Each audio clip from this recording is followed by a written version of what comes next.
how to fix Instagram security code not received. So if you're facing a problem with Instagram security code and if you're not receiving the code, then what you have to do is you have to simply open up your phone settings. And then after opening your phone settings, here you have to go to apps and notifications. And under that you can go to see all apps, and here you have to go and search for Instagram.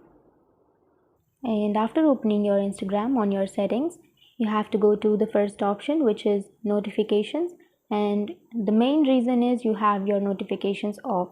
So if you have your notifications turned off, then you have to turn that on and make sure you have turned on all of the notifications.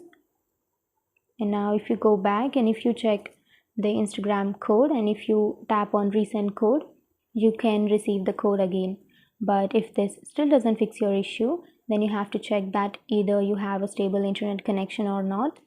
And after that you can also go to the Play Store and then you have to search for Instagram. And here if you have an update option, then you have to simply tap on update and make sure to update your Instagram. So that's it. These were the few fixes to your problem, and if you have any questions, feel free to comment below.